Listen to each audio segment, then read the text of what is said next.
Saya akan bawa satu cerita di sini yang bagaimana hikmah atau pengajaran boleh diambil. Kalau daripada binatang saja boleh diambil juga daripada manusia. Khudhil hikmata walau min ayyi wi'ain kharajat. Ambillah hikmah, yakni manfaat, walaupun keluar daripada lisan sesiapapun juga. Qala as-Sariyu, justu yawman bil maqabir. Satu hari, ini seorang ulama bernama As-Sari berkata, saya satu hari lalu di tanah pekuburan. Fa'idha ana bibuhlulin. Saya nampak buhlul. Biasanya orang kalau sebut buhlul atau bahlul, yang betul sebutannya buhlul, maka fikiran kita akan berpikir ini yang tak elok, kadang-kadang dijadikan makian. Bahlul. Ini buhlul nama orang alim besar. Cuma hanya mungkin beberapa kata-katanya agak pelik sehingga dikenali orang yang pelik. Turun-temurun atau dengan berlalunya masa tidak dikenali kecuali yang pelik saja, tidak dilihat daripada alimnya atau waraknya si buhlul tadi. Sama juga dengan khurafat. Kita kalau sebut khurafat, mesti hal-hal yang dikatakan merepek. Padahal khurafah itu, khurafat atau khurafah, nama orang di zaman dahulu yang menceritakan, yang mendedahkan identiti khurafah itu adalah Nabi Muhammad SAW. Di sini kita mesti belajar terminologi atau istilah atau nama supaya kita ini memahami maksud daripada satu terminologi dan tidak hanya sekedar menghukum dengan terminologi. Dengan satu istilah, kita kena paham maksudnya dulu. Khurafah ini satu hari baginda Rasulullah SAW balik ke rumahnya dan sembang-sembang dengan istrinya selepas salat Isya. Kita di dalam di dalam hadis tidak digalakkan banyak berbicara selepas Isya. Tujuannya supaya tidur awal dan bangun awal. Kecuali kalau dihabiskan masa selepas Isya dengan ilmu seperti majelis kita, ataupun dengan sembang-sembang dengan keluarga, yakni sembang dengan keluarga, baik itu dengan istri ataupun anak-anak, hal-hal yang baik yang tujuannya adalah untuk merapatkan saf atau hubungan. Walaupun di zaman kita sekarang agak pelik sedikit, orang kalau malam balik ke rumah biasanya sibuk dengan handphonenya, dengan SMS-nya, atau dengan hal-hal yang lain, sehingga kadang-kadang bersebelahan, namun yang kesibukannya bukan kepada orang yang di sebelah, tetapi dengan handset yang ada di tangannya. Baginda Rasulullah SAW menyebutkan tentang, ulama mengatakan makruh akan banyak menghabiskan masa selepas Isya kepada hal-hal yang tidak bermanfaat kecuali dengan majelis ilmu ataupun sembang-sembang dengan keluarga. Baginda Rasulullah di waktu malam selepas Isya sembang-sembang dengan keluarganya, dikumpulkan istri-istrinya dan cerita. Beliau adalah Nabi, beliau adalah Rasul, dan cerita hal-hal yang gaib pun diberitahukan oleh Allah Subhanahu wa taala dan diceritakan kepada ahli keluarganya. Ahli keluarga Nabi ketika mendengar cerita yang disampaikan oleh Nabi begitu pelik, karena mungkin first time mereka dengar, maka mereka mengatakan, ya Rasulullah, ini adalah macam khurafat. Ini hal yang pelik, yang tak pernah didengar. Di sini istri Nabi bukan menafikan atau bukan memperli apa yang disampaikan oleh baginda Rasulullah. Hasya lahunna dzalik, tak mungkin. Mereka adalah kenal siapa baginda Rasulullah. Ketika mengatakan khurafat bukan untuk nak merendahkan, tapi karena menunjukkan peliknya apa yang disampaikan oleh baginda Rasulullah. Namun baginda Rasulullah memberitahukan kepada mereka, kamu tahu tidak apa itu khurafat? Mereka mengatakan tidak. Yang mereka tahu khurafat hal yang pelik. Kata Nabi, khurafat ini nama orang yang pernah diculik oleh golongan jin. dibawa ke alam jin dan melihat alam jin. Tentunya alam jin berbeza dengan alam manusia. Setelah sekian lama berada di alam jin, khurafat dikembalikan oleh jin ke alam manusia.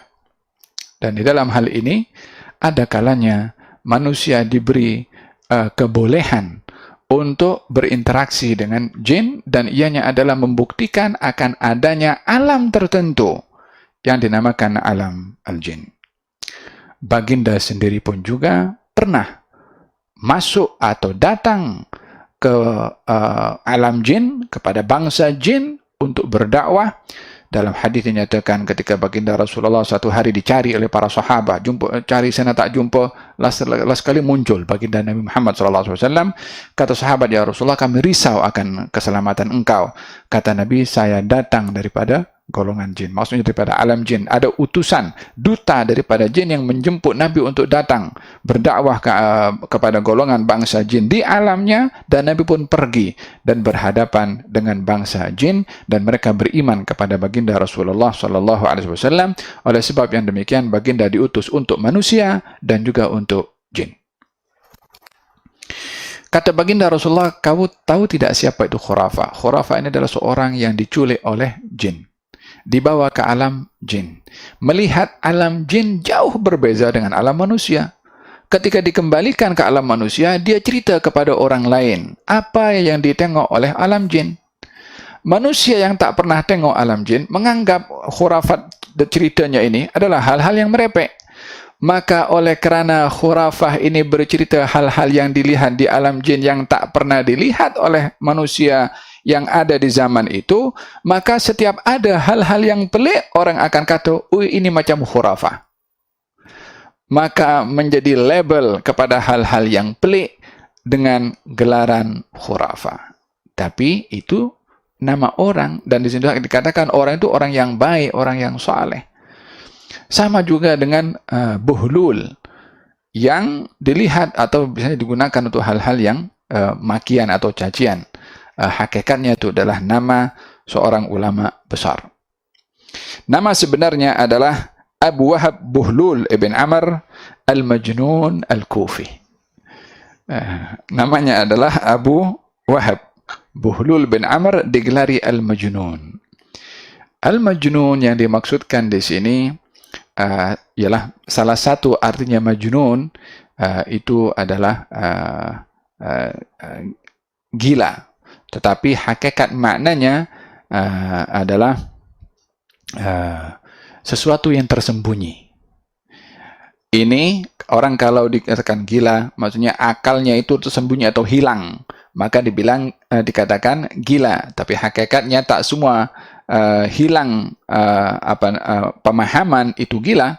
Kadang-kadang orang tak paham apa yang dikatakan, sehingga orang menuduh orang itu gila karena berbicara dengan sesuatu yang tak difahami, walaupun sebenarnya yang kurang cukup matang akalnya yang dengar, sehingga dia tuduh yang bercakap gila.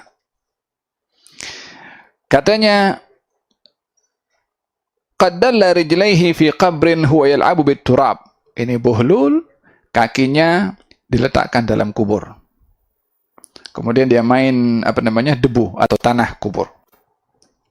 Faqultu, kata As-Sari mengatakan kepada Buhlul, anta hahuna, kamu di sini? Buat apa kamu di sini? Katanya, na'am, kata Buhlul.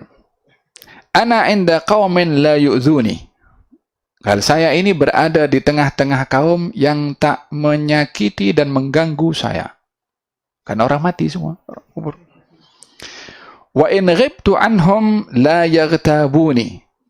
Kalau saya tidak ada di tengah-tengah mereka, orang-orang mati di kuburan itu, kalau saya tak ada di tengah-tengah mereka, mereka tak mengumpat saya. Nampaknya percakapan ini adalah, mungkin kalau sepintas kilas kita melihat, memanglah macam mana dia bercakap. Tapi maksudnya di sini adalah menyampaikan risalah, message di sini. bagaimana kehidupan di luar sana di alam, yang kalau mereka berkumpul satu dengan yang lain, imma saling merendahkan, imma saling menjatuhkan, imma mengumpat, imma mencaci dan seumpamanya, sementara berada di alam bersama dengan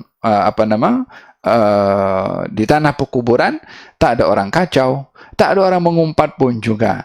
Perbandingan bagaimana alam nyata di mana penuh dengan dosa dan bagaimana tidak mengambil iktibar daripada daripada mereka yang sudah mendahului ke alam barzakh.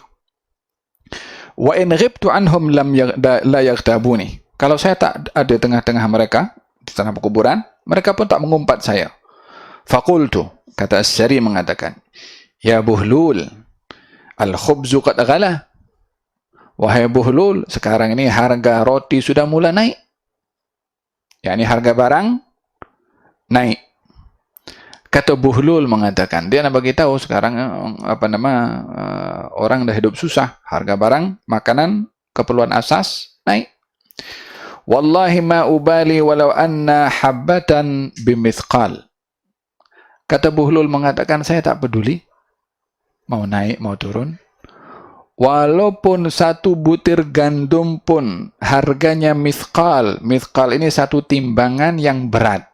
Kalau satu gandum, satu butir saja, harganya dengan mithqal, yakni harganya begitu mahal, aku tak peduli. Inna alaina an na'budahu kama amarana. Kita punya tugas adalah menyembah kepada Allah Subhanahu wa taala seperti mana diperintah. Harga makanan naik, harga makanan turun, melonjak, berkurang, tak mengubah kedudukan iman seorang hamba dalam muamalahnya dengan Allah Subhanahu wa taala. Wa alaihi an yarzuqana kama wa'adana. Dan baginya Allah pasti akan memberikan rezeki kepada kami seperti mana Allah telah menjanjikan untuk memberikan rezeki kepada kami. Wama dalam Al-Qur'anul Karim Allah Subhanahu wa taala berfirman, "Wa ma min dabbatin fil ardi illa 'ala Allahi rizquha wa mustaqarraha wa mustawda'aha."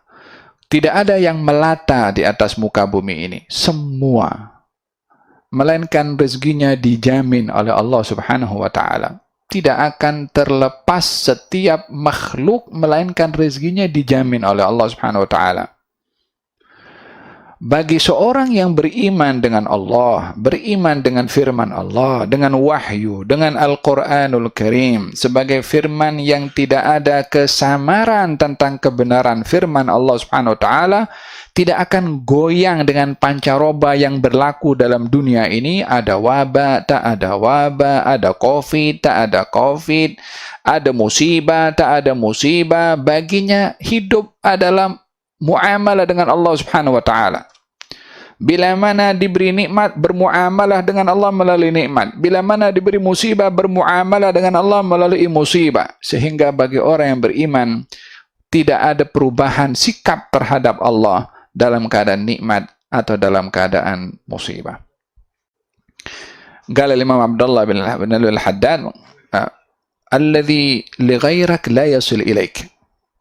Yang Allah dah tentukan rezeki untuk orang lain, tak akan mungkin sampai kepada engkau. Allah dah tentukan untuk orang. Mungkin orang berjiran kedainya, wala bisnisnya, yang ini Masya Allah, yang ini kurang. Mungkin seorang berjiran dalam madrasahnya, yang ini ramai, yang ini kurang. Alladzi li ghairak la yasil ilaik. Yang Allah dah berikan untuk orang, tak akan mungkin sampai kepada engkau. Jadi kalau melihat apa kelebihan yang ada pada orang, ini Allah bagi. Ini Allah yang kasih. Walladzi qusim lak hasilun ladaik. Yang Allah dah tentukan untuk engkau, pasti engkau akan mendapatkannya. Jadi bagi orang yang beriman berhadapan dengan dia dapat atau dia tak dapat, tak berubah imannya kepada Allah Subhanahu wa taala bila mana dapat, dan tidak berubah juga bila mana tak dapat. Disebabkan apa yang berlaku daripada al-kaun, daripada semua ini, ketentuannya sudah mendahului kejadiannya. catitannya mendahului peristiwanya, sehingga tidak ada perubahan bagi orang yang beriman apapun yang akan berlaku kepadanya. Walladhi qusim lak hasulun ladaik washtaghil birabbak walladhi alaik fi fardil haqiqah wa syur'il masun la yakthur hammuk ma quddir yakum. Jangan melampau di dalam berkeinginan yang Allah tentukan pasti akan berlaku. Demikian kata Al-Buhlul. Allah pasti akan berikan rezeki sebagaimana dijanjikan. Thumma walla anni wa huwa yaqul. Kemudian Buhlul tinggalkan aku, kata As-Sari, sambil ia berkata, ya man tamatta'a bid-dunya wa zinatiha. Wahai orang yang sedang lalai menikmati keduniaan dan perhiasannya. Wala tanamu 'anil ladzati 'ainahu. Dan matanya tak pernah terpejam daripada ingin menikmati keduniaan. Afanaita umraka fima lasta tudrikuhu. Adakah kamu menghabiskan umur kamu untuk mendapat apa yang kamu tak mungkin dapat? Taqulu lillahi madza hina talqahu. Apa yang akan kamu kata kepada Allah nanti bila mana kamu berjumpa, yakni bila mana menghabiskan masanya, umurnya, waktunya untuk hal-hal keduniaan dan juga perhiasannya tanpa mempertimbangkan muamalahnya dengan Allah Subhanahu wa taala, nanti kalau jumpa apa nak kata? Nak kata belum dapat projek? Nak kata hal-hal yang belum didapat daripada hal keduniaan, adakah itu yang akan disoal oleh Allah Subhanahu wa taala? Ataukah muamalah kita melalui ibadah kita dan taqwa kita kepada Allah Subhanahu wa taala? Ini kata-kata Al-Buhlul kepada As-Sari. Terkenal Buhlul ini dengan kata-katanya yang pelik namun membawa hikmah, sehingga para pembesar-pembesar pun menghargai nasihatnya Al-Buhlul. Di antaranya adalah Harun Ar-Rasyid. Ketika dinasihati oleh Buhlul, Harun Ar-Rasyid macam murid di hadapan guru. Dia dengar saja. Harun Ar-Rasyid dinasihati oleh Buhlul. Kata Harun Ar-Rasyid, ya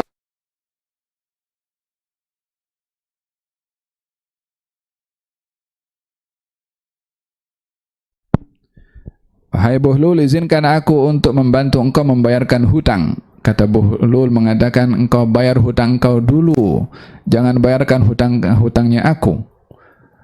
Bermakna ingin memberitahukan kepada Harun Ar-Rasyid, harta yang ada pada engkau amanah daripada Allah, jawatan yang ada pada engkau amanah daripada Allah. Ini rakyat adalah tanggungjawab engkau kepada Allah Subhanahu wa taala.